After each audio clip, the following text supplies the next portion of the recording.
We have finally reached we have finally reached our next review or the pay-per-view review for this road to, and it is Unforgiven 2001, deranged Stone Cold Steve Austin all over the DVD cover.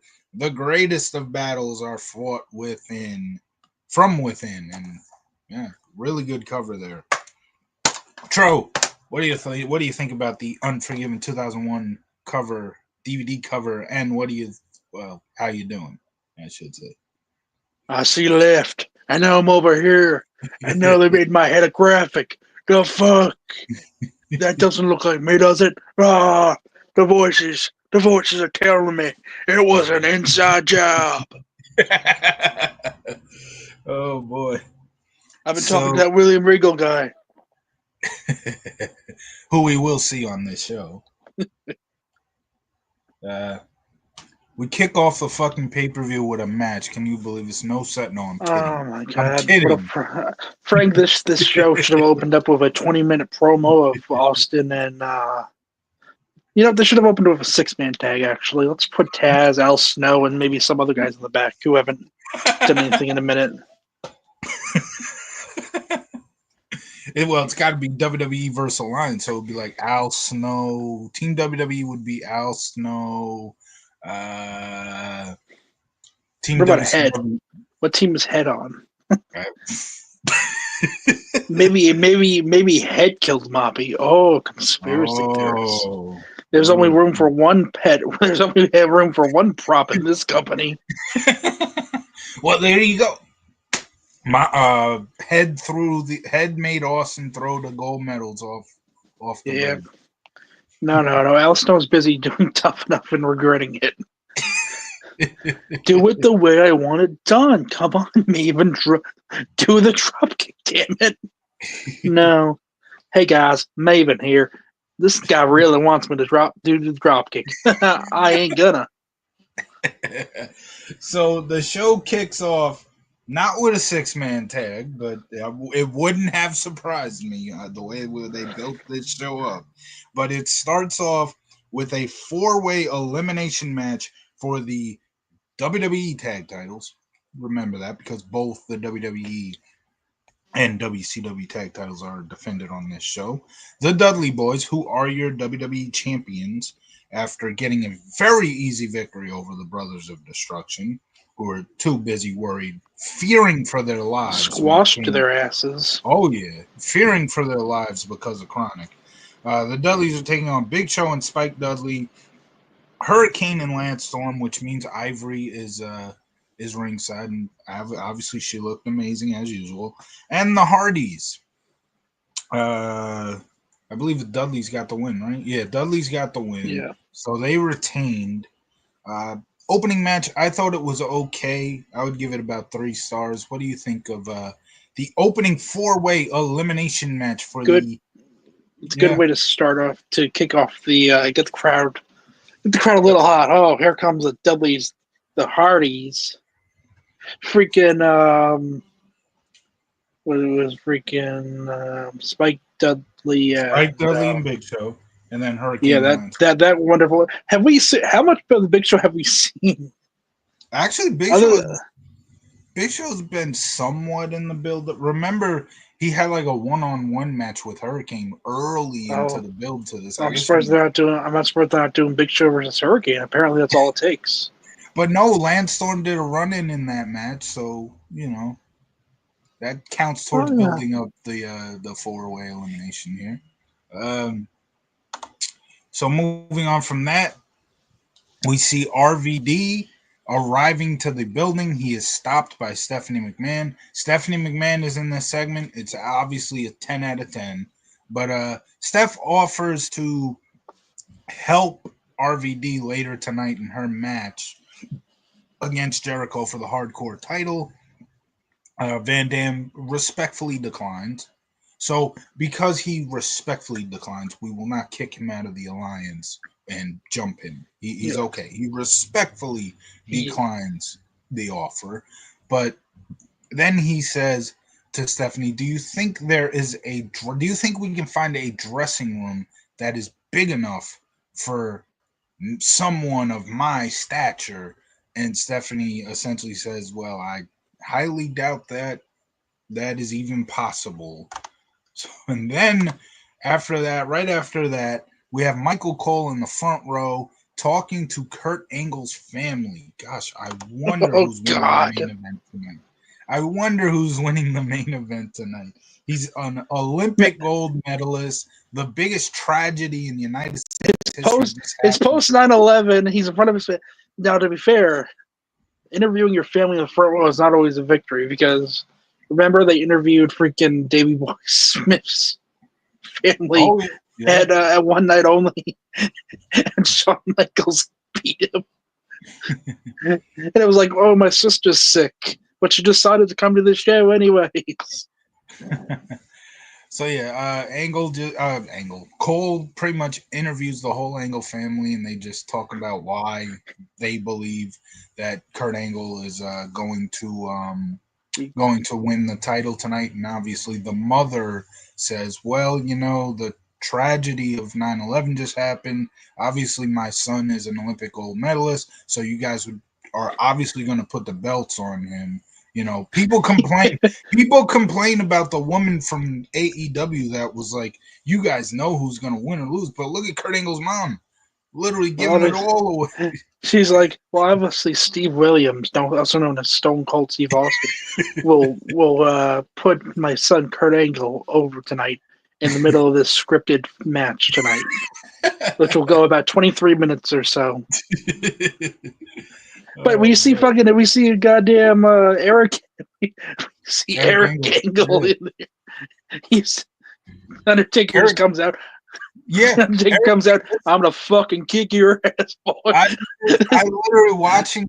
So not to skip ahead to the main event, but at the end of the show, I'm literally seeing Eric Angle. I'm like, last time we saw Eric Angle, he was screwing over Undertaker at Survivor Series 2000. And oh my God.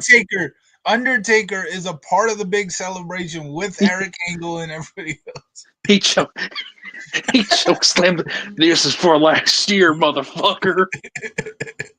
Either that or Eric Angle joins the alliance. So thoughts on I love the RVD and Stephanie segment. Cole interviewing Angle's family, that was a cool segment too. Did Austin not bring his family to the show? Imagine. I don't know the drive Texas to PA. Well, there is a PA in Texas, but imagine they bring Austin's family. So Stone Cold's family, what does it feel like? What? We don't understand what you say. Where they're just as deranged. Why is there so many faces around? Why are there so many Austins? So thoughts on RVD and Stephanie McMahon that segment. I mean, RVD is basically a face. He's saying I don't need your help. Also, give me a big locker room. Give me a big dressing room because I have a lot of weed here. I need to smoke it. That was a heel move. Him like being like, "Oh, I don't need your help." That's a babyface move. But then he's like, I need a big locker room because I'm. He just wants a big locker room. What's wrong with that? And then, did you give your thoughts on the family interview there? Yeah, it was funny. I wonder who's winning tonight. Now we move on to the second match of the night. Poor Moppy. But Perry Saturn. Thank you, Moppy. Perry Saturn is fighting for the remembrance of Moppy. This should have been in Hell in a Cell. Taking on Raven here with Terry by Raven's side. The build-up was solid. It's literally the second match on the card. It's a cool down from the opener, which I mean the opener did get the crowd into it, so there was a little cool down needed. But this is the one thing I liked about WWE back in the day. Normally a cool down match on a pay-per-view, it's like, well, we don't need to do shit with this. Just have him go out and, well, no, we're going to build this because we're putting it on a pay-per-view and we're going to use the weekly show. We're going to keep people interested in the weekly show by building up matches on the pay-per-views. And the sad fact of the matter is the crowd at this show did not care. Obviously, again, cool down. Well, they damn sure cooled down. Yeah. Well, they had these fans suck. absolutely, they absolutely do. But Perry Saturn in the end got the win for the remembrance of Moppy. He got payback on Raven, and that's the one time the crowd actually seemed interested. They actually cheered at the fact that Perry Saturn won, so give him that. But it's hard to enjoy this match because the crowd's just sitting on their hands. So I give it 1 star. The build up itself was phenomenal, but Tro thinks I'm joking. I'm being serious. I wouldn't, not to say like it's the greatest storyline ever, but what are you talking? I love this storyline. It's about Moppy. This has more story and more reason to be on this pay per view than Jericho and RVD does. It really does. Sadly, it's sadly. But you told me it was announced on like Access, but it was. This could have easily been a heat match, but they're probably like, oh no, you know what? Let's just put it on the pay per view because why not?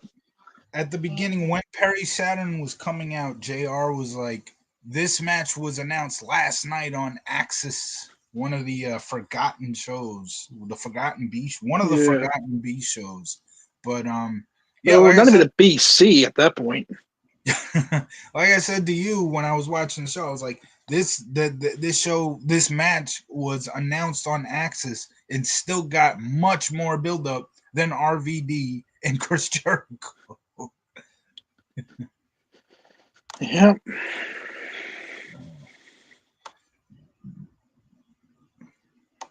Now we have Lillian Garcia interviewing Christian. Christian essentially wants to fulfill his dreams. He wants glory in place of his relationship with his brother. He also talks about how He also says everybody is talking about will Kurt Angle leave tonight with WWE title, but in the end, the biggest memory that everybody's gonna have from Unforgiven 2001 will be that Christian. It will be the night of Christian when Christian wins the Intercontinental title. Solid little interview segment there with Christian obviously being the heel that he is. But what do you think of that little segment there, interview segment with Christian? I mean, it's fine. I think it's fine. I like how Christian is just, he's so confident. He's like, oh, this will be the night that you won't even remember if Kurt wins. You'll be too busy thinking about how I just kicked Edge's ass. Yes. I'm that big of a deal.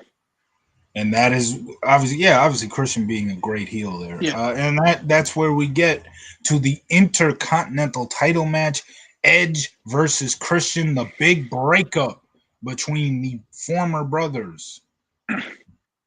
Former brothers. Former brothers. Yeah, I guess not. That's just how it works, I guess. Yep. And so at one point in this match, both Edge and Christian bump heads. They knock each other down. And then all of a sudden, you start seeing this old woman with a cane just walking slowly to the ring. And JR's like, that's gotta be Grandma Edna. And Paul Heyman says, but whose side is she on? Grandma Edna gets into the ring. She throws her cane down with authority and with all her might.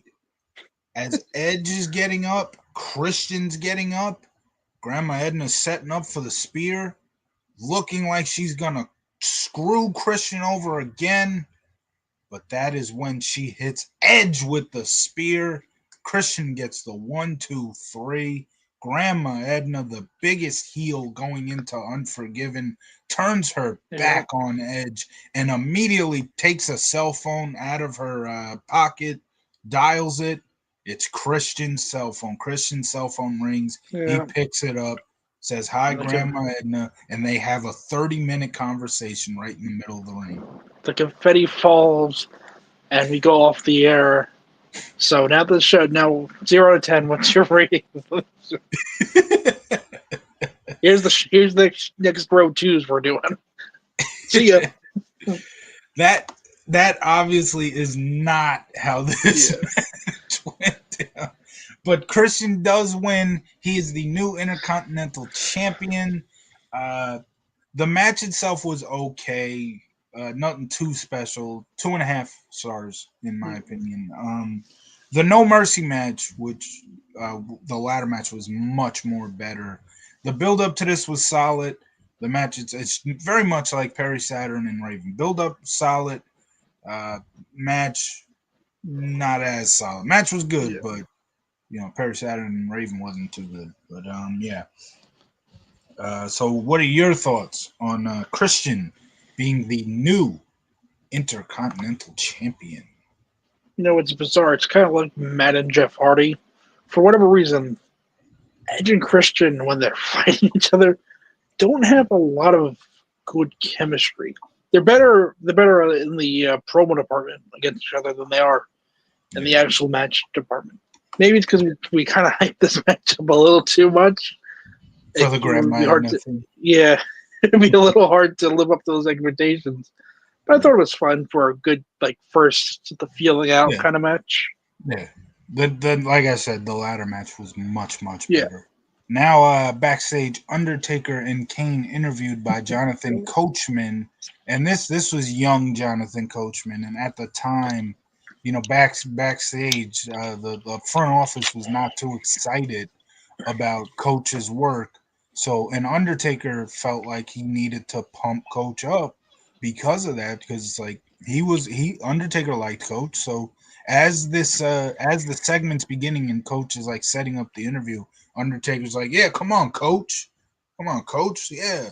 Well, I just made up that whole story except for the "come on, Coach" thing. I don't know why Undertaker did that. Come on, Coach, come on. But essentially, Undertaker says, he's upset that Steven Richards keeps bringing up the fact that Undertaker, in Steven Richards' mind, got rid of the RTC because in Undertaker's mind, the fans are trying to forget RTC, and Steven Richards keeps trying to bring it back, or bring them back to everybody's mind.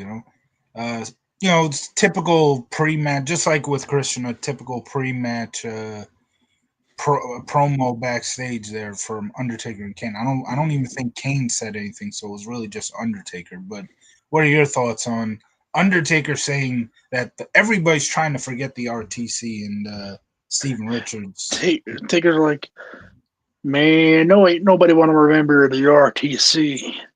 Fuck the RTC. Fuck the Rat Censor. And you know what? Fuck everybody else who was in it. Especially you, good father. Fuck you. And that is what leads us to the next match, WCW Tag Titles. Oh my God. Undertaker and Kane. And, oh boy. Undertaker and Kane come out first. Chronic's music hits. Nobody comes out. Chronic's music hits again.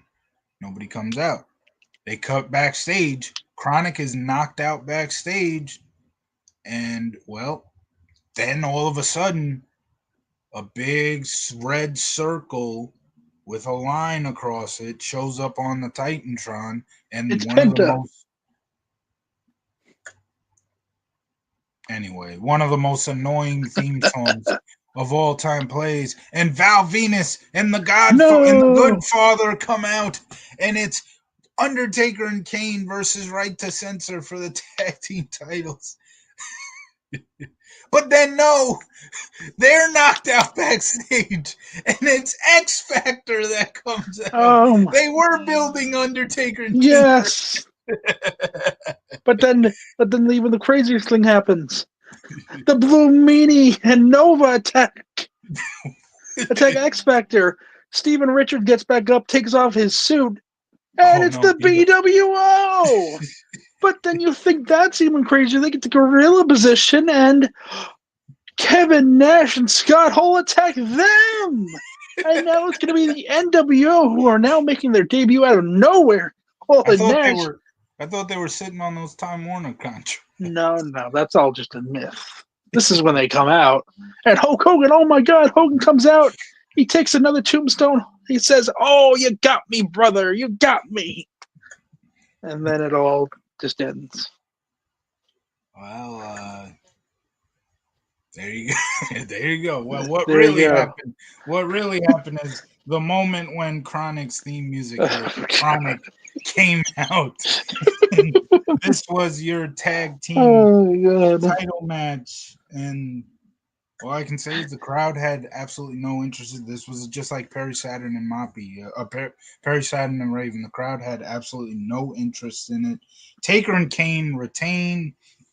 Chronic is nowhere to be found. Just pretty much right after this match. So They got fired. yeah, They got told. They got told mid-match, "You're fired, by the way. Goodbye." and Steven Richards recently did a video on his YouTube channel talking about that whole situation. I haven't watched it yet, but like he's like, did Undertaker the title of it's like, did Undertaker and Kane screw Chronic and get them fired or something like that? It's just for a YouTube title. Yeah. It's one of those clickbaity things. Like you have to do it. You have to do it sometimes. Steven Richards is a good person. I'm sure it's not like he's actually blaming them for getting Chronic fired, who weren't very good anyways. So they would be fired anyways. So post match, Richards comes in with a chair. Undertaker just stares him down, and then now Kane's behind him. Steven Richards is screwed here pretty much, and Kane hits him with a choke slam. Thoughts on the match here? Undertaker and Kane versus Chronic. Chronic. It was pretty bad. It was pretty bad. Yeah. Like I said, the crowd was dead for this match. They built it up for about 2 weeks. They did. But you want to talk about no build? Well, before we get to that, we got a couple more segments here. But yeah, we're about to get to a match that had legitimately no build. We have Taz talking to Booker T and Shane McMahon backstage, and essentially Taz is like, it would be pretty sad if you guys lost to The Rock after Stephanie beat him. And they're like, get out. Get out. That was a good comedy segment. Now, speaking of Stephanie, we have another 10 out of 10 segment right here because Stephanie McMahon is walking backstage looking for RVD. She bumps into the coach and asks Coach, have you seen RVD? And just as Coach is answering, Stephanie's like, come on, Coach. Come on.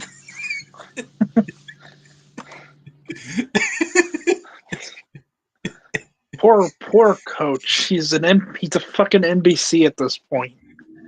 And you mean NPC? Yeah, NBC. Think about this. This is all one. Yeah. So I was gonna say in 1 year he'll be freaking facing Jim Ross and King, but that was 03. Yes. Yes, 03, Unforgiven. I still don't know why Undertaker felt the need to pump Coach up. I guess Undertaker must have been very excited for that tag match. I don't know. He was like, Coach, I know this match is gonna really suck, so I need something to hot me up. Come on. So Coach essentially says, yes, RVD's in like locker room 5, which just so happened to be right there. So all Stephanie had to do was just walk a few steps. She looked amazing while walking to the door, obviously. And, again, this 10 out of 10 segment. She knocks on the door. There's no answer. She knocks on the door again. No answer. She's looking for Van Dam, obviously. But that is when Chris Jericho shows up behind her. And at one point is like, I don't know. He's like, you're looking for Van Dam or something. And somehow at one point, Stephanie says, tomorrow's my birthday, and it would be a great birthday present for RVD to kick your ass tonight. And Jericho's like, whoa, tomorrow's your birthday? How old are you? What are you going to be, like 38, 37? And she says, no, I'm going to be 25. And Jericho says, no, I didn't ask you how many men you've been with this week. So, another good comedic segment between Jericho and Stephanie. Jericho, for that snide remark, needs to be jumped and thrown out of the WWE. Now, But other than that, yeah. go ahead. Go ahead. The reason why RV didn't open up that door, right? Why? He opened up the door and smoke just comes flooding out. Cool, whatever, man. He's not in locker room 5. He's in locker room 420. I thought you were gonna say. I thought you were gonna say because the dressing room was so big, it was taking him just a long time to walk to the door. Yeah, no, it's a mile away from the locker, from the benches. I'm coming, Stephanie. When he comes out of the ring, he's winded. He's like, "Oh boy, why did I ask for such a big locker room?" So, yeah, essentially back-to-back comedy segments there with both the young McMahons, Shane and Stephanie. What are your thoughts on both of these segments here? I thought they were good. Good comedy segments for the pay-per-view. Yes. And now, oh my goodness, it got no build, but yet it's as you said yesterday, it's the second longest match on the freaking card. Yes. Hardcore title match, RVD versus Chris Jericho, and literally the build up to this match is Chris Jericho on commentary saying, they chant RVD, they chant Y2J, what are they going to chant at the pay-per-view? This match sucks. This match sucks. We want refunds. It is the second longest fucking match on the card, but yet it got barely any build. But like I said, there's a difference between, for me, building up the match, that makes the weekly show good. But that just because a match has no build doesn't mean it's not going to be good. And this match was actually pretty damn good. I give it 4 stars. I enjoyed it. RVD, hang on a minute. Yeah, RVD retains thanks to help from Stephanie McMahon. Obviously, first of all, the moment Stephanie McMahon came down, this is 24/7. She should have just pinned RVD and won the title. And then right after that, took on Rock and beat him for the WCW title. That's exactly what should have happened. And then she should have replaced Austin, or no, she should have replaced Angle and then beat Austin for the title. Alliance versus Alliance, though. Come on. Yeah, but Austin's got to hand the title over. He's got it. It's Stephanie. Like, come on. Finger poke of doom. Yeah, why not? All right. So, what are your thoughts on the hardcore title here? I mean, it was a good match for no build. So yeah. Do what you can with that. Now we have Rock pacing backstage. Then we cut to Booker T, who's essentially going 6 times. He obviously calls himself the 5-time WCW champion when in reality he's a 4-time WCW champion. You can't win a belt when the company's out of business. But 4-time WCW champ, 2-time WWE World champ.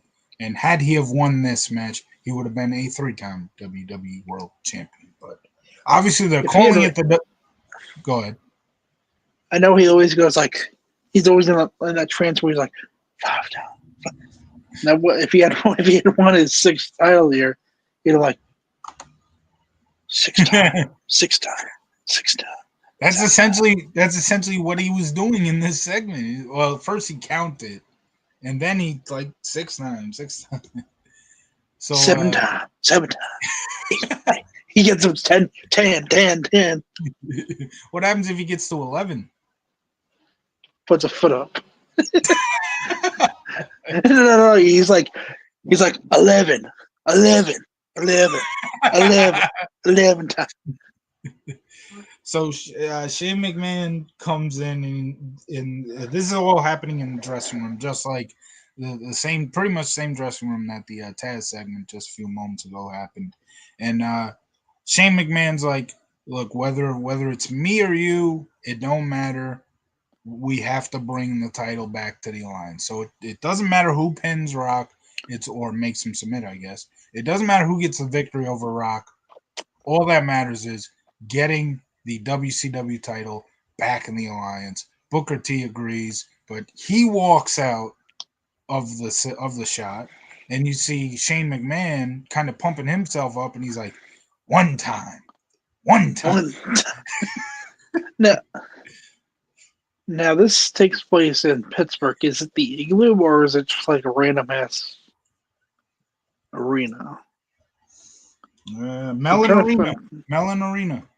Mellon Arena. So this probably isn't where the Penguins play then. No, I don't think so. Because I think the Penguins played at this point in the Igloo. Right. Okay. Right. Go ahead. What were you saying? Right around the time that they were gonna relocate. Yeah. So Booker T and Shane, that was a bit of a good little setting up the match segment with a little bit of comedy too.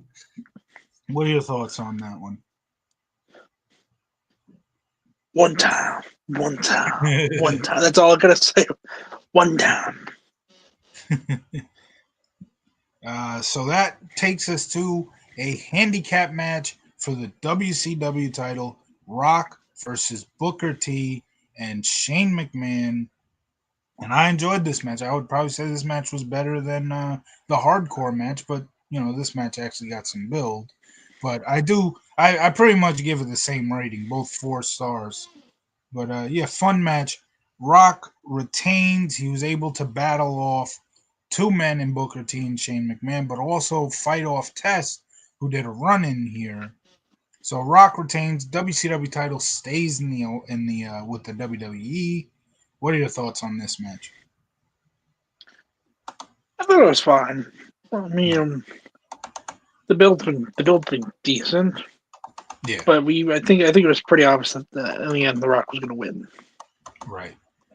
Now, now we have 2 really good segments here. First, one has Tori Wilson in it, obviously a immediate 10 out of 10. But we see William Regal backstage in the commissioner's office with Tajiri and Tori Wilson. And essentially what happens here is William Regal is essentially telling Tori Wilson, like, this is, he's got to focus on winning the United States title in this match that literally all the build-up was Rhino gores Tajiri out of nowhere during a fucking commercial break last Monday on Raw.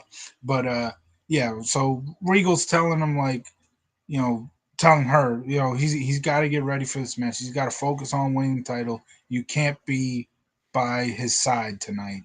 To which both Tajiri and Tori Wilson are like, no, they're essentially disagreeing. And in the end, Regal's like, well, you two really do love each other, right? And they're like, yes. And Regal's like, oh, all right, go on, you buggers. And then we cut to the world, and it'd be so hilarious if they actually had the No Mercy poster up. Yeah. But they had the right poster. Yeah, they didn't. For a couple of weeks into this build up for this pay per view, they had the SummerSlam poster still up. So it tells you they have no build to the hardcore title match, even though it's the second longest match on the show. This match that we were up to got literally barely any build, and it took them weeks to put up the Unforgiven poster at the World. But again, this is another 10 out of 10 segment because when they cut to the World, not always, but more often than not, somebody is at the World so WWE can be like, hey, this person may not be on the show, but don't forget about them. That Yeah. person is Stacy Keibler, and she's essentially like, touching this guy who's like sitting there. She's like, I love a well shaved man, but she's like, who else is well shaved? And they like cut to Stacy like sitting in a bathtub shaving her legs to Sonny's old theme song. So that's about that Now, segment right there. why would we care about her shape, about her hygiene? Because it's Stacy Keibler. We care about anything involving Stacy Keibler. I don't know. It's just her hygiene. She's just shaving her. Good for you, Stacey. I don't give a. You want to watch you brush your hair and brush your teeth next? Come on. Anyway, both those segments involve Tori Wilson and Stacy Keibler, so they get 10 out of 10. What were your thoughts on You those know, segments? knowing that Real turned heel decently soon after the show, Yeah. I find it a little interesting how he's like, no, Tori, how about you stay back here? So Tajiri would be on his. So Tajiri would be on his own. Right. Less of a chance for him to win. So I doubt Well, it's. there you go. I doubt it's that deep. But indirectly, it's. They're like, oh, well, maybe he actually will turn heel. Who knows? There you go. So now we go to U.S. title. The match that all the build was Rhino scored Tajiri out of nowhere during a commercial break as Tori Wilson was build. carrying him up the ramp. And yet somehow that still was more build than the hardcore title. Yes. The match itself was I'd give it about 1 star. I didn't really care much about it. Rhino though ends up getting the win, and after at one point he was going to gore Tori Wilson, but he ended up eating a boot of the kick from Tajiri, but he kicked out of it, and I believe he got a gore in. And let me see. Hang on a second. Yes, he hit him with a gore, and that was it. Now we go to the. Well, first, what were your thoughts on Tori Wilson, or excuse me, Rhino versus Tajiri for the United States title? I thought it was a very fine ECW versus ECW match. They have decent chemistry against each other. Well, Tajiri's not in the alliance though. He's WWE. But I mean, is he not really? He's not. Main event time. We have no more segments. That's it. We go straight to the main event here. Obviously after the video package. But by the way, the WCW tag titles had a video package. That match actually had a video package. I'm surprised X Factor was not in the video package. Yeah. No video package, surprisingly, for the hardcore title match. Or the Jericho and RVD match. Yeah, that is the hardcore title match. Jericho. You said US title. No, I said hardcore. Oh. Technically, they didn't have a video package for that, but they had a last Monday where they showed Rhino. That's essentially the video package there. Just gored him during a commercial break. But you would think that for the hardcore title they cut to the video package and it's Jericho going, what are they gonna cheer? RVD, Y2J, and then you think you're special. You do. But anyway, main event, WWE title, Stone Cold Steve Austin defending against future Alliance member Kurt Angle. And obviously, because a big tragedy involving this country has recently taken place, obviously you end the show sending the fans home happy by having the Olympic gold medal, the United States Olympic gold medalist, Kurt Angle, winning the title, right? Obviously. Well, you'd be wrong in that because Towards the end of the match, Kurt Angle's family, everybody jumped the guardrail, beat the ever-living hell out of Kurt Angle, and Stone Cold Steve Austin pinned Angle to win and retain. Oh, what the hell? What the hell? The Angle family is part of the alliance. Eric Angle just rips his shirt off to reveal a WCW shirt. Mama Angle rips her dress to reveal an ECW shirt. They put him on. They crucify him like they did in ECW. Kurt's like, I don't want to do this. I don't want to be here anymore, please. No, obviously, in reality, Angle did win the title controversially, although they did not reference, not even Heyman to get heat didn't even reference this. But the match ends with Kurt Angle putting Stone Cold Steve Austin in an ankle lock, and Stone Cold Steve Austin grabs the apron skirt, which obviously means his hand is under the ropes, which obviously means rope break. The rope break was never called. Austin tapped. And there you go. New champion Kurt Angle. Angle's family then actually does jump the guardrail because we have to end the show with a big celebration. And the Angle family celebrates with Kurt Angle. And then a lot of the WWE guys come in and celebrate along with him. A very funny moment where you have Eric Angle in the ring celebrating with Undertaker just almost a full year after the last time we seen Eric Angle in a WWE ring, where Eric Angle cost Undertaker the WWE title. Also, Hardcore Holly actually hugs Karen Angle at one point, which I'm completely shocked that Hardcore Holly didn't just see all these people who have never wrestled having all this fun in his ring. Start chopping them. Yeah, I'm absolutely surprised. But yeah, this is the match of the night to me. It was not better than the SummerSlam match. Their SummerSlam match was freaking tremendous. But Kurt Angle and Stone Cold Steve Austin always have great matches. 4.5 for me on this one. I give it match of the night. What are your thoughts on the WWE title now back with the WWE? I mean, post 9/11, obviously Kurt was going to win. But even before, I think there was maybe a decent chance of him winning because they wouldn't do another disqualification finish, especially to close out a pay-per-view. Yeah. But no, the match was good. And JR off the air goes, "We have done it. We have won. Take that, terrorists. Take that, Stone Cold." And Austin's like, "God damn it. No. God damn you, Bin Laden." Yeah, no running from Bin Laden. Yeah. Comes up with a chair. Hits Austin instead.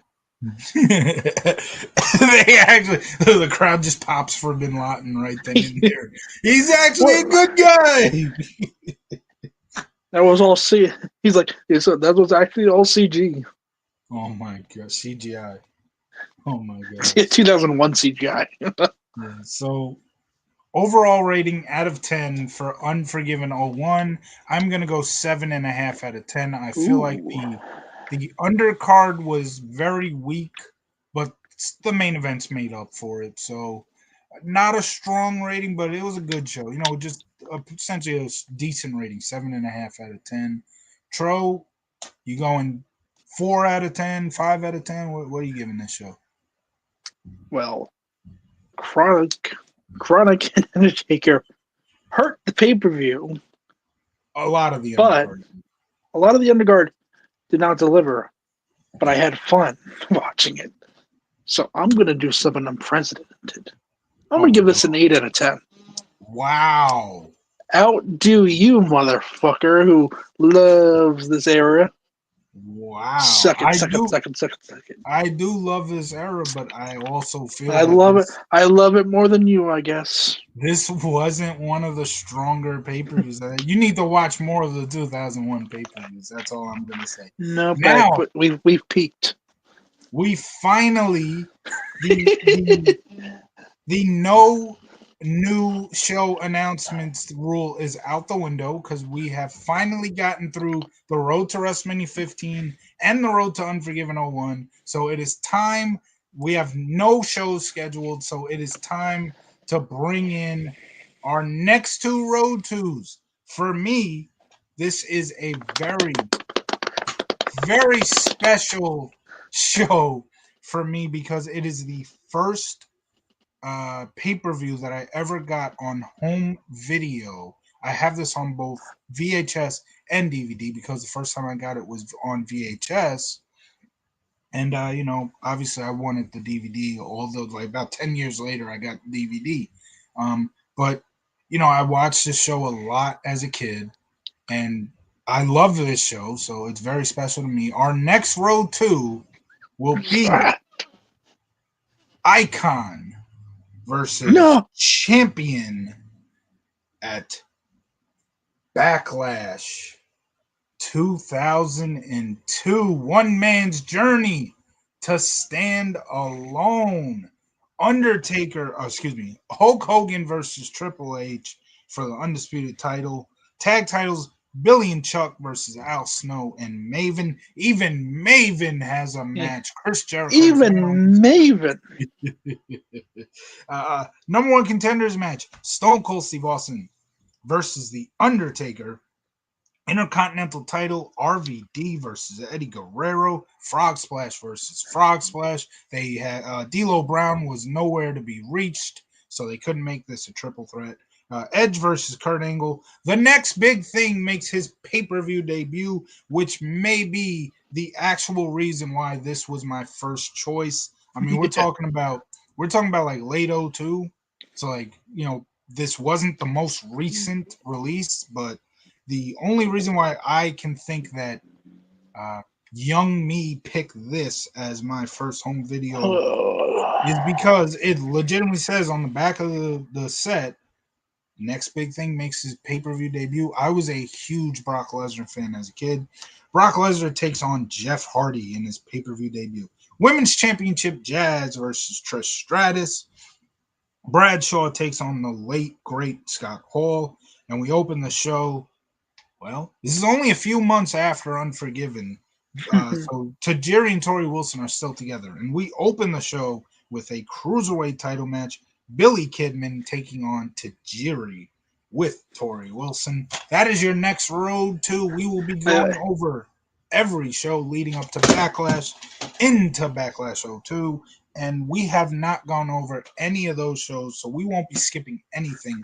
Only the second time we've done that since our very first road to Vengeance 04. But tell them your next road to. Yeah. Now, before I tell mine, I do like how we're going from deranged Austin here to fucking depressed Austin. Back late, early 02 Austin has one foot out the door, doesn't want to be here anymore. His creative sucks. He hates everything. Does that also mean we're doing the draft episode? Was the draft after Mania? Was it? Because I'm pretty sure it was, and if it was, we will be covering. Yeah. It. There you go. Because it would only explain why Undertaker's reaction when Ric Flair drafts him. Yeah. It would have to be right after WrestleMania. I would think so. It would make no sense to do the draft right in the middle of Mania. Yeah. The middle of the show, Mania. No, I mean middle of the build-up, not middle. Middle of the show. Sorry. So here's a Saliva concert and WWF draft. Before we get to Hogan versus Rock, we have to take 2 hours. Here's our real cool down. They do the draft and then it's a Saliva concert. Make me your superstar. You can copyright us for that now. You have Now, chosen a pay per view with a very unless you change your mind, you have chosen a pay per view with a very memorable main event. But for your next road to, but tell everybody what that is. now, I was considering today to change it to Backlash '05 because we could talk about JR But then versus you Triple forget H. we can't do '05 Raw right now. Yes, we can't do '05 Raws right now. As much fun as it would be to talk about Triple H versus Jim Ross at MSG, and it would also be a less episodes that we have to watch because that was like only like a four. That was like a normal build of like 4 weeks But compared to the one. the show you It's picked long, doesn't long build. the show you picked didn't have necessarily long build. It's only a one show pay per view, so Yeah, with a lot of episodes of SmackDown. okay. So the show I picked is Judgment Day '04. There Why you go. '04? Oh yes. We will get during the build up. We will get Paul Bearer's thoughts on the Buffy revival. That's going to be very Oh, interesting. Buffy. Oh, why did I pick Judgment Day '04? My Undertaker takes on Booker T.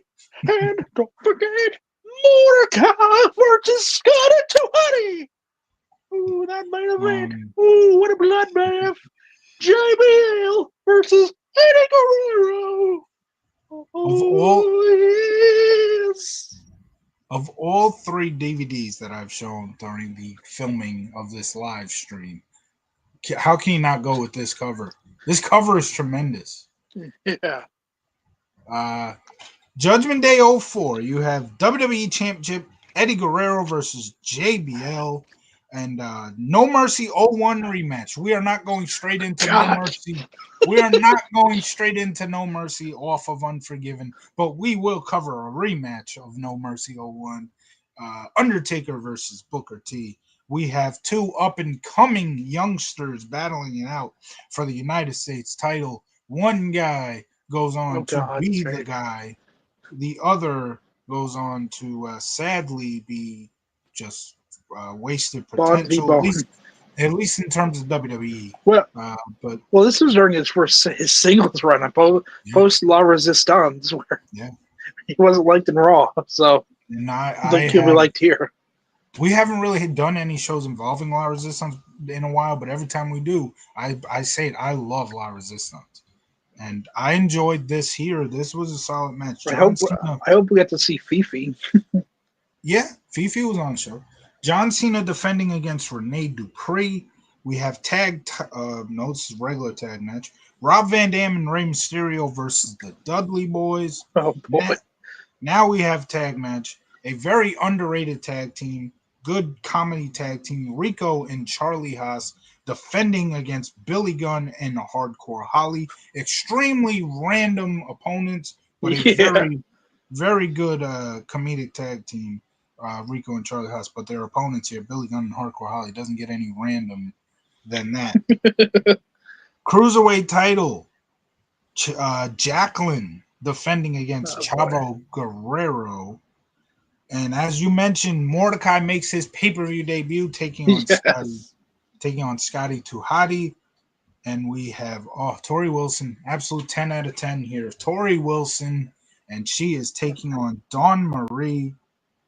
And that will be the road to after Backlash. And I believe this is going to be another road to where we have not covered any of the shows. I'm almost certain of that. Yeah. So the next two road twos, we won't be skipping anything.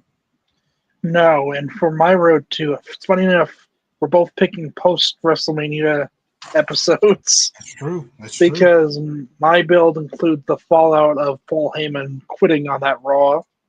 Yeah. So I guess we'll get we'll get early Kurt Angle GM. Yeah. Oh yeah. So we will not be going over that draft because it's a Raw. Yeah. And even though technically SmackDown guys are on it, I mean, No. I don't count that as like SmackDown. I mean, the We build. do hear Triple H's theme to kick off SmackDown. I Yeah, think. yeah, we do. And Kurt Angle comes out and then announces he has traded Triple H Yeah. for a bunch of prospects. Booker T Yeah. from Raw's AAA system, Rob Van Dam from Raw's Yeah. AA system, And a uh, player to be named later. a tag team to be named later from And cash Raw's single. considerations. Yes, don't forget the cash considerations. Obviously, yes, Yeah, big time. Lula Morrell saw this and said, "Damn, I could do better." So that is our next two build-ups back or build-ups. Well, technically, Build up. yeah, but Road 2s, that's the name of the series. And the series is not called Build-Up, it's called Road 2. And these are Build up.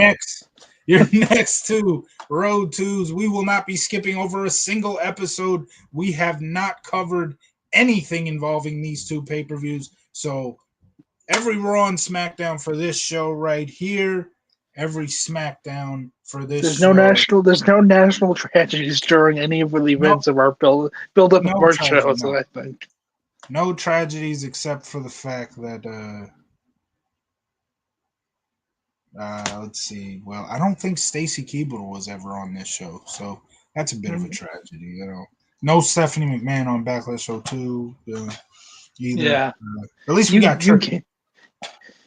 What were you gonna say? you've picked two Road Twos. You've got for theme wise, you've got fucking Creed for you get Creed for Backlash 2, and you had Drowning Wolf for Vengeance.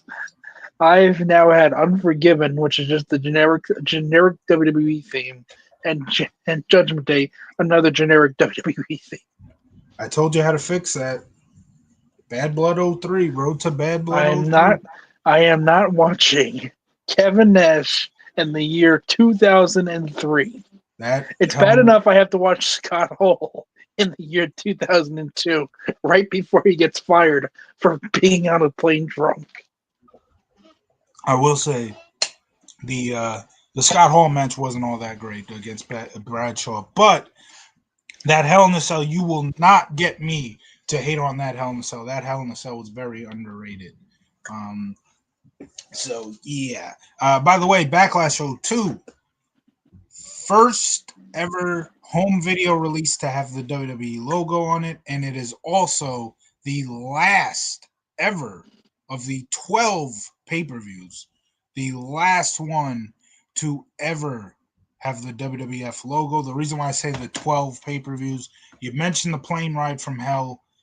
That was technically a UK pay-per-view, not a normal pay-per-view with build-up on the weekly Yep. shows and all that. But that technically, if you include every pay-per-view, that's technically the last pay-per-view to have the WWF logo on the show. That's the infamous plane ride from hell. We covered that show. We also talked a lot. You weren't. It wasn't you. It was me and Christian. But we talked about the plane ride from hell on that. I think we covered that like not too long after the Dark Side, and that's probably that's probably why Christian picked it. I remember that Christian picked it. I enjoy the UK pay-per-views, but they're not exactly a thing comes to my mind. Oh, let's do a UK review. But Judgment Day 04 SmackDown's a big part of my childhood, so I will enjoy this build up. This was the Smack Your TV era. Your TV. On the bottom of the DVD, right where Rey Mysterio is, right there, you have a SmackDown logo with the Smack Your TV and the UPN logo too, which obviously just screams. Did you smack your TV? Yes, obviously. Did you not get in trouble for smacking your TV? God damn it, Frank! Stop smacking the damn TV. You know how expensive these TVs are nowadays. So, Tro picking. We're getting thin hair Kurt Angle for your show, and we have bald Kurt Angle for my show.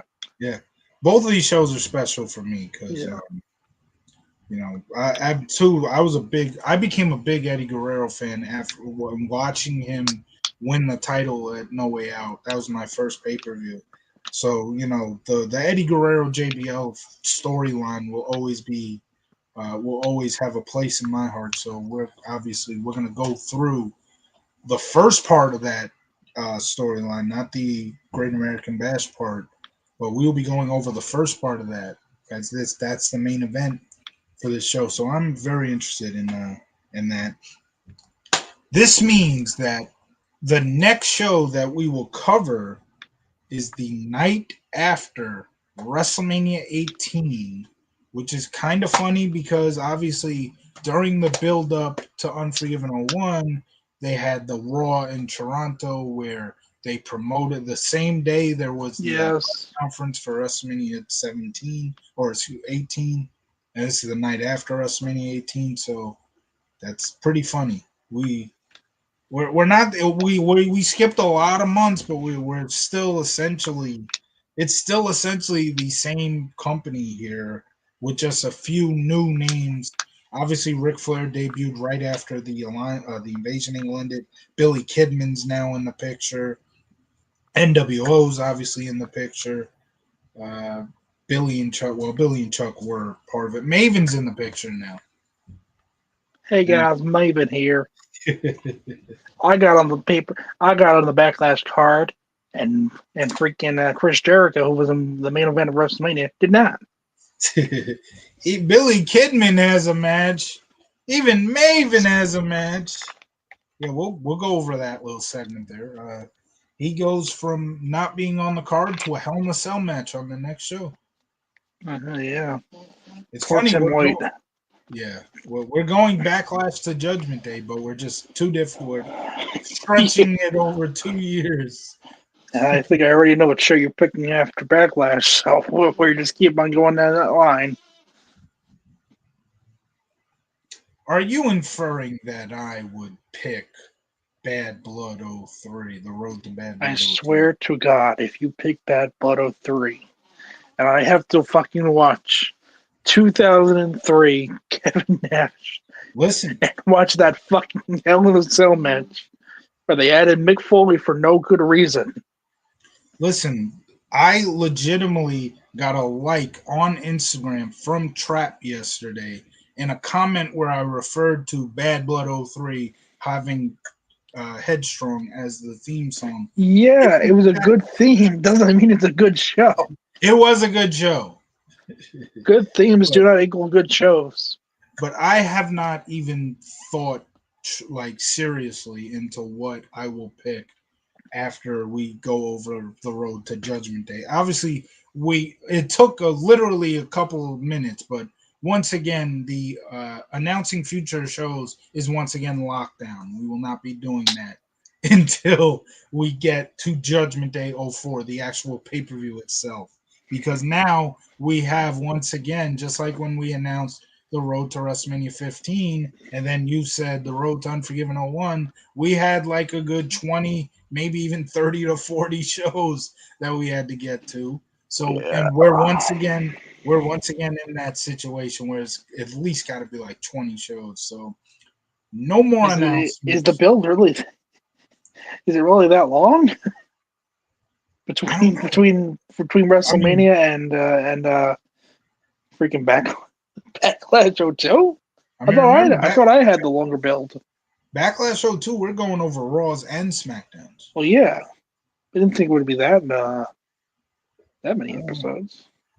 So far, our shortest road to was the first one, Vengeance 04. Vengeance 04 was 5 episodes. That was literally it. Well, I know WrestleMania was very, very early in 04. Yes, so March 14th. And then I guess Judgment Day would have been April? No, Judgment Day is May 16th. You see, that's what I thought. So, the longest build now. Yeah, yeah. So we are going over, both of our builds are starting from first show after WrestleMania, not the first Raw. Obviously, with my build, it is the first Raw, but with your build, it's the first SmackDown after WrestleMania 20. So we will see. Let's see. I'm sorry, Oh, I we will had to see. break break the continuity of us keep on doing SmackDowns and Raws. And look, like I said, I love this time period. I Yeah, love this show. So I'm all for this pick. And part of me, even though I would never shoot down like a show you pick as long as it's within the time period. I would never shoot down a show you pick. I New Year's obviously Revolution '06. No, we did that show, and yeah, the first it's not episode. in the time period. The road to technically, that's the crazy part. The road Yeah. to is, The but road to we can the road to the last show of 2005. I had to shoot down your original. I think it was Survivor Series '05, right? Yes, Yeah, because we couldn't I watch '05 Raws. yes, I had to shoot that down because at the moment I have like so we can do Raws from like 99, 2000, 2001, 2002, 2003, 2004. We can't do Raws from like 97, 98, Yeah, and '05 because of fucking Netflix taking way too long to put those shows up.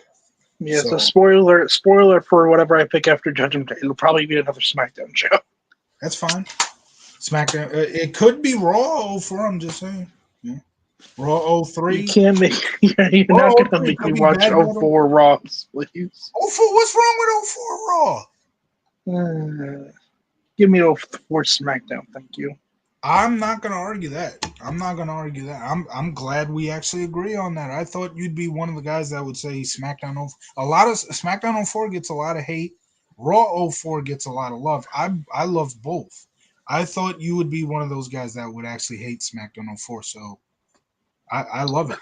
I And am a if little biased to SmackDown '05. That was my era. That was the first time I watched. if your next road to is another '04 SmackDown, I'm all for it. Um, So, anything else to add to not only the pay per view, but this Road to Unforgiven '01? It was a very long, exhausting road that we didn't even start until earlier this month. Yeah, we And yeah, we announced still we went right through. We killed like 2 months worth of shows in 2 weeks. we announced it way back in like what Way September, back. like September we announced this. Yeah, Like we didn't get to it till March, but WrestleMania 15's Road to was long.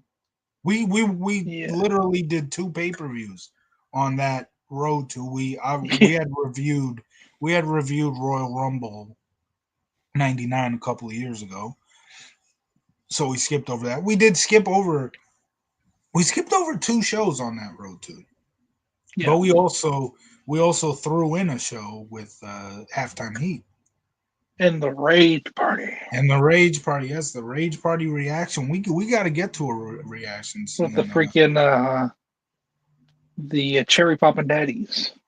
No. Oh well, yeah, they were. Yes. We're not actually going to react to anything they do except Damn. from that rage party. You wanted to do a shotgun. I I have wanted to do the shotgun with Sonny and with Sunny. Elmo. Yes, yes. I Ouch. have Well, like live wires and confidential episodes I'd love to react to. Uh, so yeah, we haven't done a reaction since the rage party, but we will definitely get back to reactions soon. Maybe while we're on the road to Backlash yes. '02, who knows? Road to Backlash. We are starting the road at the worst time because obviously can't do Saturday. Maybe Sunday. Maybe. Maybe Who not. knows? We That don't. will We don't be. have next. We can't do it next Wednesday. That's for damn sure. Oh, Wednesday's no good. Well, next Wednesday we're doing the Mets preview. Oh yeah, that's right. That's right. Yes, I forgot. Damn it. So we will be kicking off our next road to with the final. No, not the final. The first Raw the night after WrestleMania 18 when Brock Lesnar makes his WCW debut. Again, for those who don't know, the Alliance actually won the war. So Yeah. this is WCW and ECW presents WrestleMania 18. Now, I'm trying to remember, do we get the transition into Across the Nation during the build? I don't think so. No. Big, Across the big, Nation was like summertime. no, I don't think it was. I'm pretty sure it was post draft because this was the first Brain Split episode would have been the first show after the draft. But hold on, no, because I remember Ric Flair is holding the newly brought in undisputed title to open up Yes. the show. Yes.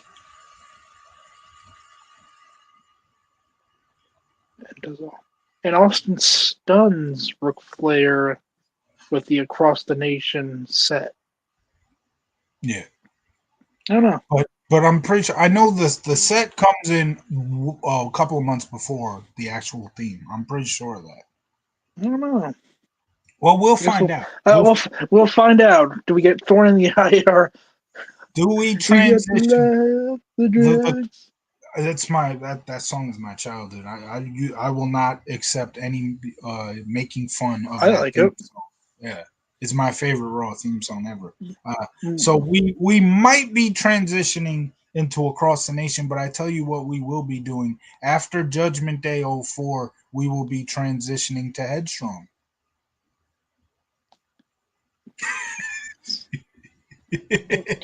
Look, my fucking SmackDown shows. We don't even get a good theme. We get the fucking. No, I guess I guess we'd still have the freaking. I'm the telling you Access to how More Sex Chat. I'm telling you exactly how you can. I will never do Bad Blood 03 because I don't want to see 03 Kevin Nash. Obviously, I'm joking because again, the announcements for future. Hopefully, you see. My goal is this: we do enough SmackDown shows in a row that you forget about doing Bad Blood 03. I can't forget about that. I'm gonna remember it, but it doesn't mean I'm gonna choose it. I'm not gonna choose something that is to spite you, like how you tried I to. wouldn't. How would I spike you? Not me. You Huh. try. You picked like shows that you. Well, sometimes you pick shows that you think that one of us may not like, but you literally can't do that with me because like I I know. only review the shows I love. But Yeah, I mean, I almost got to this time, but this was more of a build to. This was more of a road to fucking 9/11. but More than it was. even though the build wasn't as great, I enjoyed pretty much all the shows. I thought they could have done a much better job with building the pay-per-view up. I thought that first SmackDown we reviewed, that was about as close as you would get to me like really hating a weekly show The, from 97 to 05. the worst thing a show can be is boring. Yeah. At least we can get some entertainment out of like even the bad stuff. Like it was an entertainingly bad first SmackDown. I We were able to have some fun with it. That was we like the whole had Grandma Edna's. That was the start of Grandma Edna. Yeah, we had fun with it. I didn't necessarily have all that fun watching it though. We had fun breaking it down and Suffer for the art. But yeah, I will not like. I'm telling you one thing. It may not be our next show, but I definitely want to do the road to Bad Blood 03. But what will we have to do to review my show? So my first live event was right after Bad Blood 03. What road to? That's not Vengeance, obviously. Oh, it would be the road to SummerSlam 03. So if we were to do the road to SummerSlam 03, and now my first live show was our second episode, I think. Yeah, because Vengeance 03 was our third. So I still would love to re-review that because when I was in my at that point I was very shy to doing these videos. So Yeah. You didn't even have a hat yet. Yeah, I can't believe how I didn't come on with a hat. That's Pre pre pre hat Frank. crazy. Hey guys, I'm Frank here. What do we do, YouTube? It's my buddy Frank over here. Hey, say something, Frank. Hey guys, I'm Frank. This was the first show I ever attended. Please don't look at my bald head. I swear I'm not curling. um, listen. Oh yeah. And ever since we've essentially started doing these road twos, I've opened up like potentially re-reviewing shows. So like I would have obviously the 9/11 SmackDown. I said we were skipping that Yeah. because there was no way we're reviewing tragedy shows. The road to WrestleMania 15 was so long that it was like we can skip some of these. So Yeah. but if the pay per view has been reviewed, we will still maybe, and like especially if it was me and Christian and we're doing the road to, we can get your end of the pay per view. I would love to. I would love to re-review Great American Bash Show 4, so that's a road to that I'm considering someday. But But obviously, we can never do my first. We can never do my first show. your first show was The first show I ever saw in person would have been the road to Unforgiven '06. you would have to hit up Christian for Yeah, that I one. know. Yeah. Unfortunately, I can't entice you. I can't entice you to watch John Cena versus Edge in TLC, I love that or match. DX versus the McMahons and Big Show in Hell in a Cell. I enjoyed Unforgiven '06, but it's just I don't know if I would want to watch the build up because those again. Yeah, I mean the build was. I mean the build wasn't too bad. Hmm. So yesterday when we were ending the go home show, I said, well, the Islanders had a chance to be 1 point out of a playoff spot yesterday, Yep. and well, they got the job done, but they are 2 points out of a playoff spot Thank because you, JG Peugeot.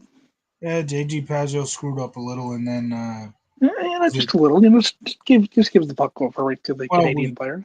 we still won the game. That's the important part. But was it Dobson who fell down? That was frustrating because it's like I'm watching the defender. I'm pretty sure it was Dobson. I'm like, hopefully he can catch him. Hopefully he can catch him, and then he just busts his ass, and it's like, oh my goodness. Whoops! Yeah. How loud were Sorokin, those Canadian fans last night? I can hear them. Yeah, every Yeah, time Montreal scored. Yeah, you they were right. travel well. Yeah, even Butchie said that. Oh, there. So you were at the game, so you didn't see Yes. the trivia question, but really funny. So according to Brendan, at the rate Simon Holmstrom is going, he's gonna catch Wayne Gretzky before Ovechkin does. Because the trivia question was before Simon Holmstrom this year, who was the last Swedish Islander to have 16 goals? So they asked it before they answered it. Simon Holmstrom scored his 17th goal of the season. So when they answered it, as Brendan was reading the question, he said, "Well, since we asked it, Simon Holmstrom got 17 goals since we asked it. In the span of 1 hour, Simon Holmstrom somehow scored 17 goals. At that Crazy. rate, he's going to catch Gretzky before Ovechkin does." Simon says, "Let's do the impossible."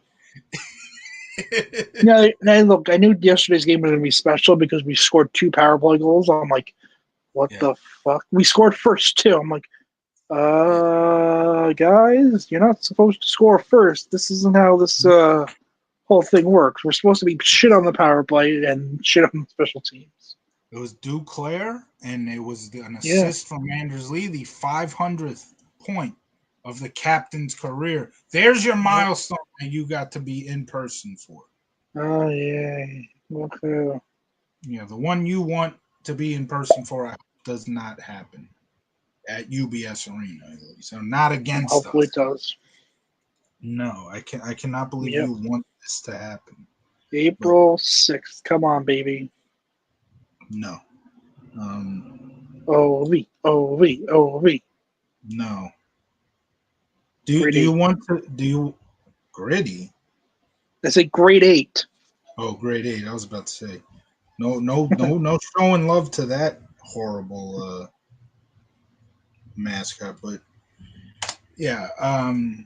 So Anders got his 500th point yesterday. Simon Holmstrom scored 17 goals in a span of an hour, Yeah. according to Brendan Burke. Yet we still only won 3-2. I don't know how that works out. Yeah, I don't know how that works out. Look, I'm no math major, but I don't think that adds up. That game shouldn't have went to overtime yesterday. Yeah, Simon Holmstrom scored 17 goals in the span of an hour. yeah. Sorokin really is just letting those in. Sorokin, by the way, the offensive machine, now has a goal and 2 assists on the season. The Canadians had Patrick Laine score, and then a guy named Waugh. Yeah. So on their Twitter, right before overtime, they were like, "Oh, a goal from Patrick Waugh tonight." I'm like, oh, you guys are so clever. He fucking hates you guys, right? Yeah, Patrick he, got the last laugh. Patrick Waugh, not Patrick he, Line. Patrick Waugh got he, the last laugh. yeah, he hates you guys, right? Like Mhm. he literally quit mid. He did what Stone Cold's gonna do after Backlash. He took his ball and went home. I have played my last game as a Montreal Canadian. Stone Cold's like, I've wrestled my last match in the WWE. Like for some reason, there's a bench and for the specific show, and Vince McMahon is sitting right behind the bench. So Austin goes on the bench, walks over to McMahon, is like, "I have wrestled my last match for the WWE." It's like, well, Lost, what do you want to work out? What do you want to walk out? Ever since the damn changed the damn initials, I don't want to work for the WWE. I worked for the WWE. He didn't walk out after Backlash. He would have walked out after Judgment Day because he Yeah, walked I'm out in saying, June. yeah, right before King, right before King of the Ring, qualified. Definitely a road to. Yeah, well, there's a reason why. Yeah, Yeah, that's a road to. I'd love to do. King of the Ring 02 is also another one that's close to my heart. So sorry about King of the Ring 02 and how when I got that DVD. I got that DVD in 2007, like right close to the summertime. I was in junior high school at the time. Tro was probably in preschool. I don't know. He's much I much. was 10, motherfucker. So I was in junior high school, and when we were in the year, the 06-07 year of junior high school, me and a classmate, we used to always cut out like during recess. You're such what a bad boy you are. We You would, skipped.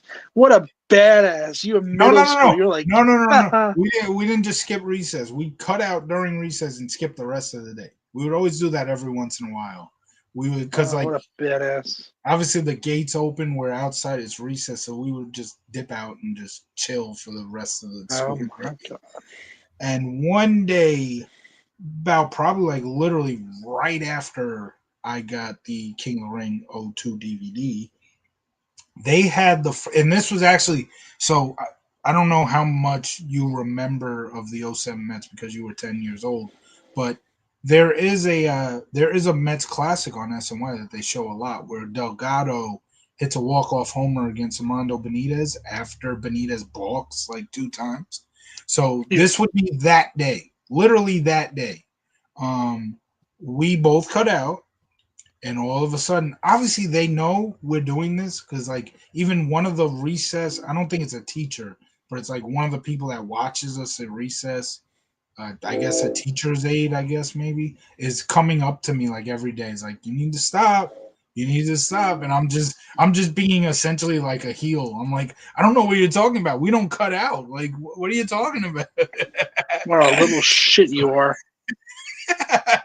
So one day on this exact day, the exact day that Carlos Delgado hits the walk-off against Armando Benitez, we cut out, and all of a sudden a little police van pulls up like right behind us, so we start running.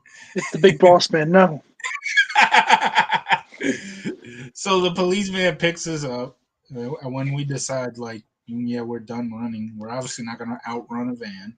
So they take us in the van. They fucking drive us to the school, which is literally like not that long of a drive. They literally could have just told us to walk back to the school. It was literally like right across the street. But anyway, we played off like, oh, we were scared because we were being bullied or something. I think that was our excuse. We were scared because we were being bullied. That's why we left. Like we did not want to sit there and be like, yeah, we were cutting, even though everybody knew we were. But anyway, the reason why this has anything to do with the King of the Ring DVD and my memories of this show, I ended up getting suspended for 10 days.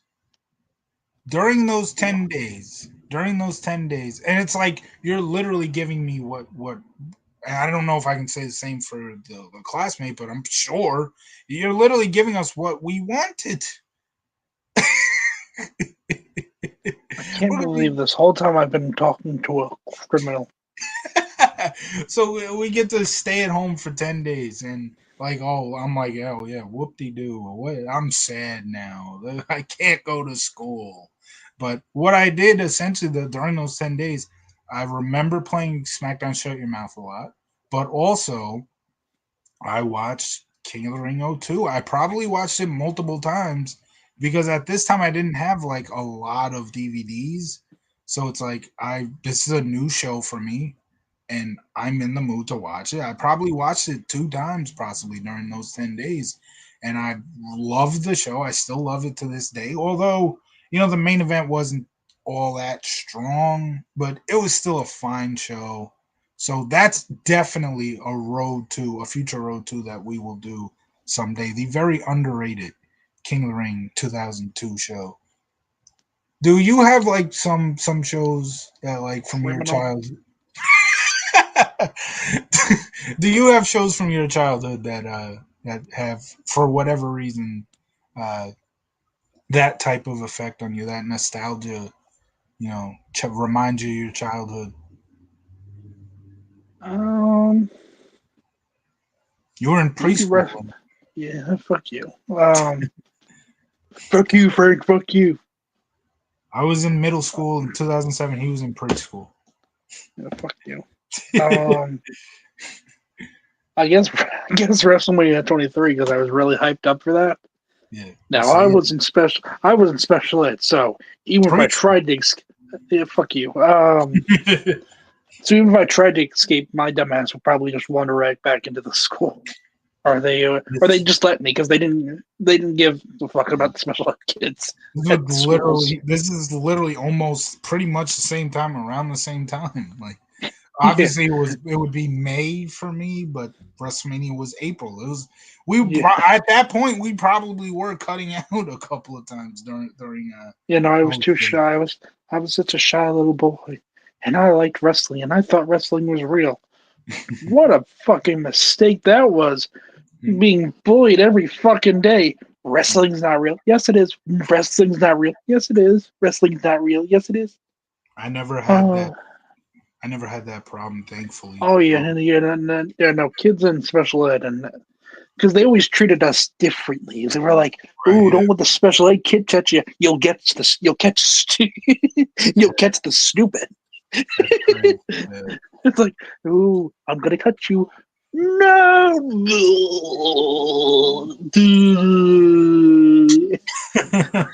Yeah.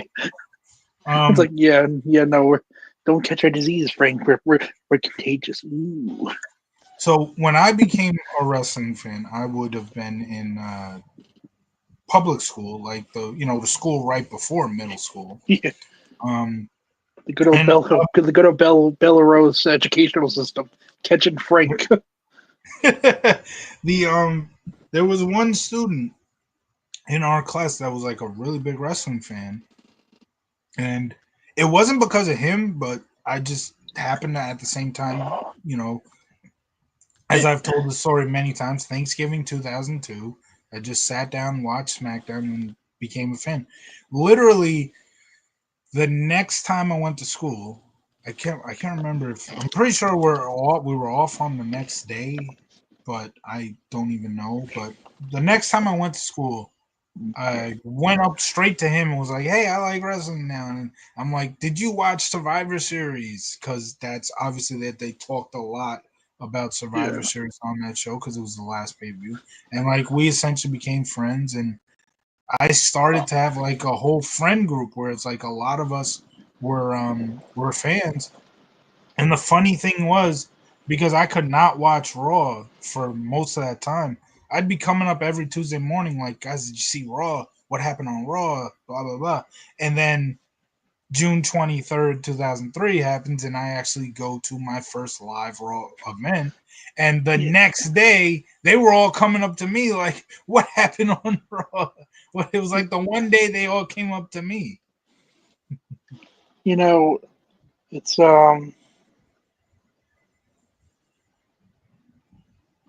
what's called they kids are fickle because Yeah, when one kid likes wrestling and the whole clique of kids like wrestling, the whole school likes wrestling. Wrestling is cool. Being a wrestling fan is cool. yeah, The moment they stop watching it, it's yeah. You still watch the wrestling? Ugh, yeah. what That's a weird. what a freak you are.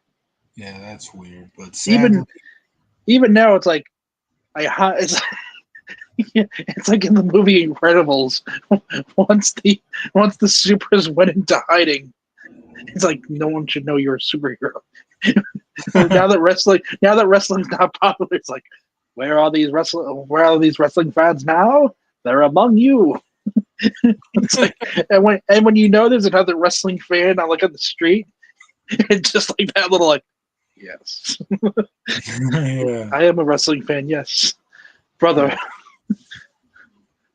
yeah, yeah. That's. I mean, the kids And are. think of this. I've been a wrestling fan for 20 years, and I've watched the modern stuff. Not a lot of people fell off like you. Yeah, I'm still here. and there's My dumbass was going to his 10th WrestleMania. there's absolutely no wrong with that. Like what you like. Yeah, You know? I'm gonna be It's like the funny. Undertaker Yeah. after 18. Yep. So when I first joined this channel, I was literally on what was ultimately going to become my 20th year as a wrestling fan, even though I wasn't watching the current product at that time. But I still count it as like my 20th year. And that was I joined this channel April of 2022, and the anniversary was obviously Thanksgiving 2022. That was the 20th anniversary. So now here we are. You're at your 20th year. Yeah. Is That's this when pretty I cool. stop? Is this when I start? Is this when I stop liking the modern stuff? I stopped liking it a long time ago. I'm telling you.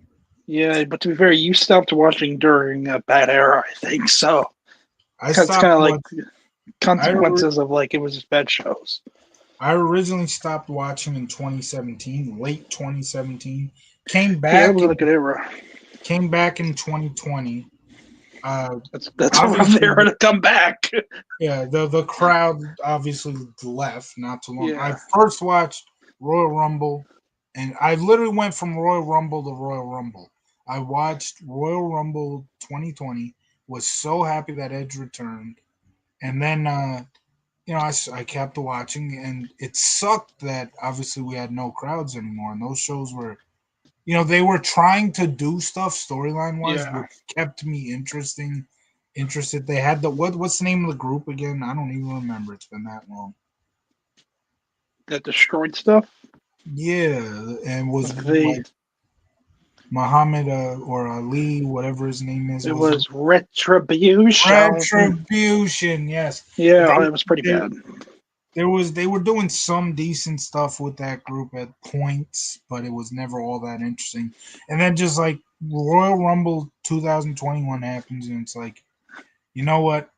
I think I'm back to where I don't want to watch anymore, and I You did picked. not. You didn't. I mean, the Royal Rumble 2020 was fine, Yeah. but you picked Royal Rumble 2021, which was in front of no one. That's a little. But That's a little rough. Even I found that pretty boring. I I've watched AEW shows from time to time. They never do anything for me. Yeah.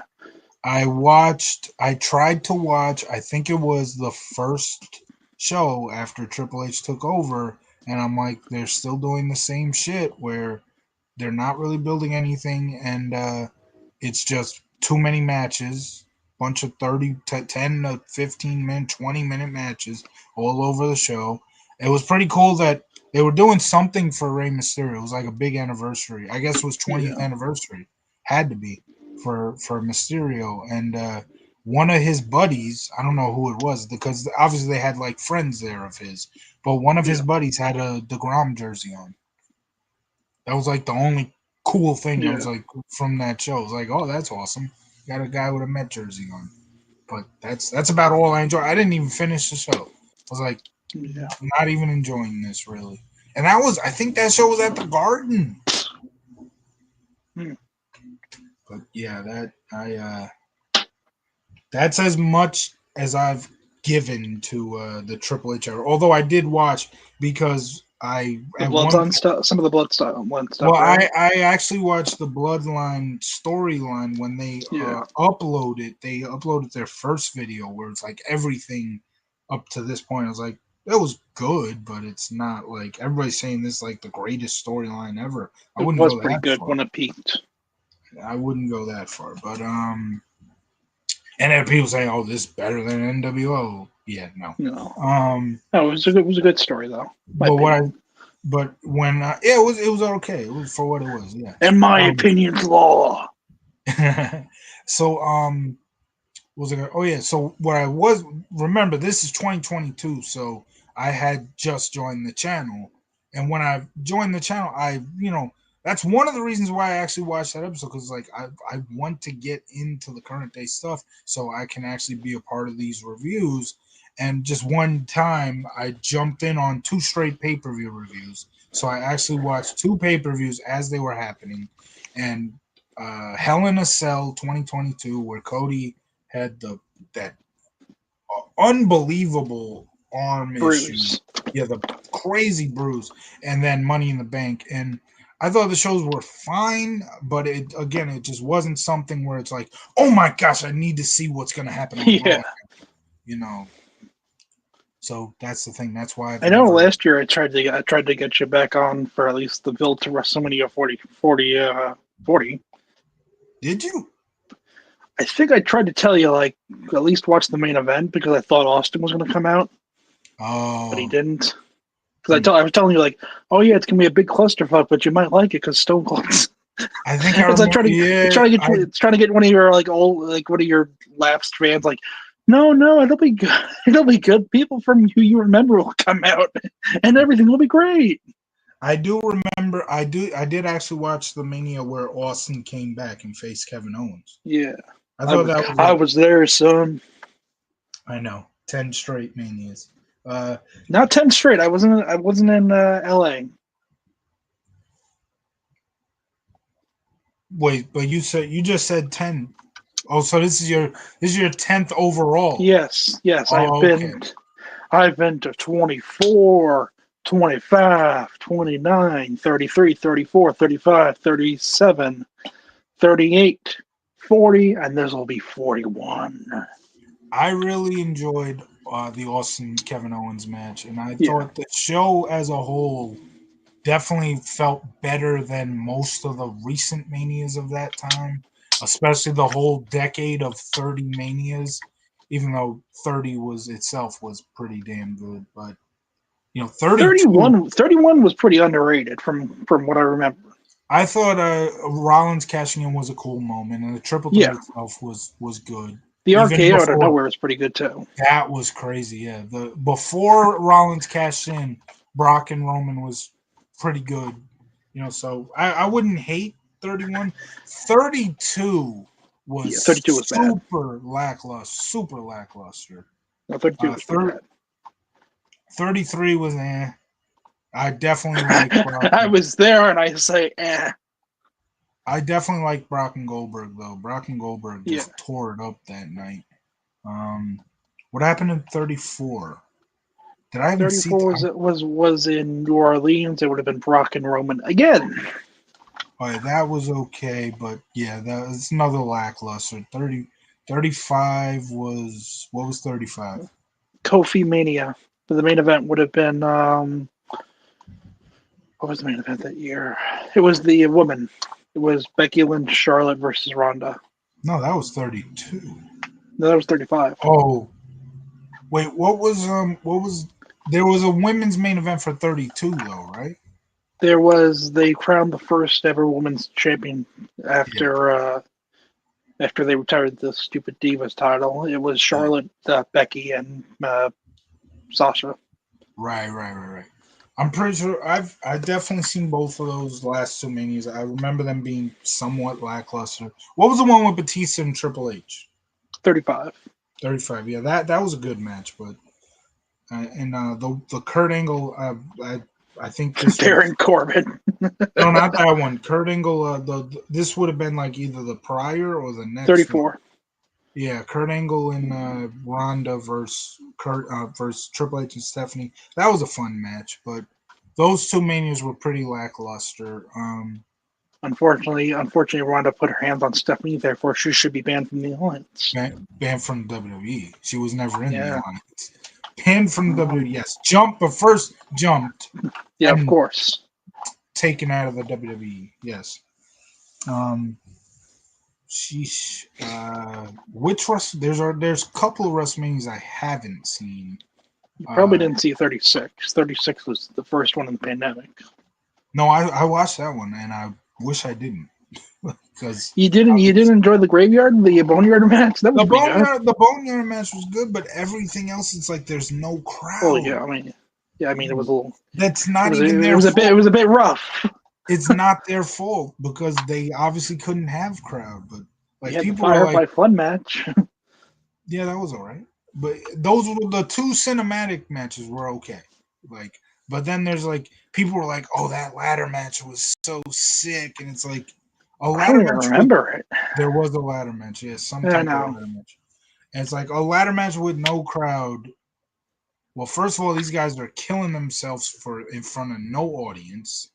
Even though there are people watching at home. It's like, my gosh, but still WrestleMania, kind of. It's extremely lackluster to have a ladder match with no crowd. Any match with no crowd is gonna be lackluster. I'm sorry to tell you, and that's why that is my least favorite WrestleMania.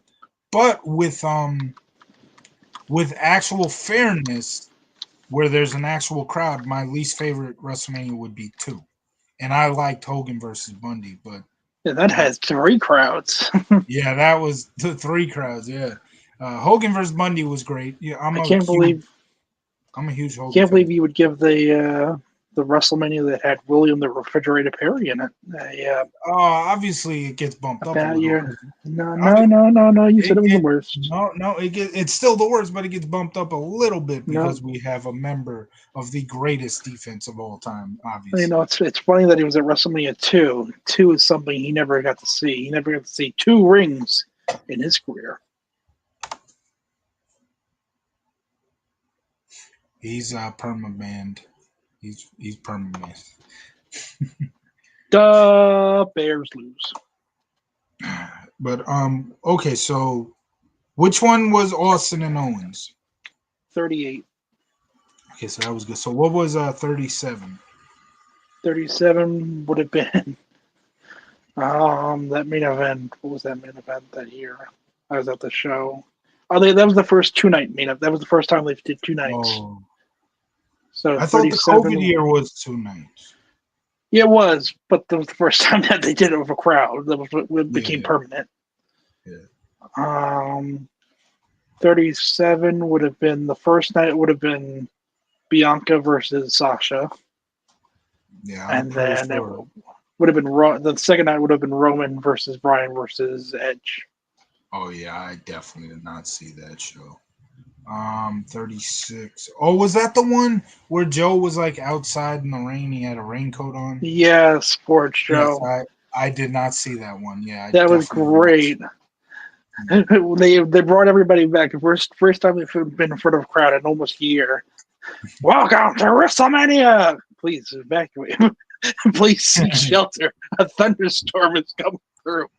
I was not watching, but I was very aware of what was happening. So I jokingly posted on Facebook at the time. Was like, I wonder if they're gonna start airing Mets yearbook during Yeah. because obviously that's a No. joke. If you know, if you're a Met fan, you know when the Mets are in the rain delay, start Yep. getting classic episodes of Mets yearbook. Do. Well, folks, it's still raining. No, you see, that's a funny thing because 2021, I was in Tampa, obviously, and it's like, oh, here's Emily Arena. Oh, nice arena, nice place. I wonder what's gonna happen. I come back in August for an event. The the building across the street, it says 2021 Stanley Cup champions, Tampa Bay Lightning. No, I'm like, and this is like a month or two removed from Game 7. I'm like, oh, that's just what I no, that's just what I want to nobody. see. Nobody would have blamed you that day if you got arrested for vandalism. Nobody would have blamed you. I'm like, that's just what I want to see. I want to see. They might as well just fucking play the goddamn shorthanded goal on a repeat on that building. Nobody would have blamed you if you got arrested for vandalism that day. Yeah.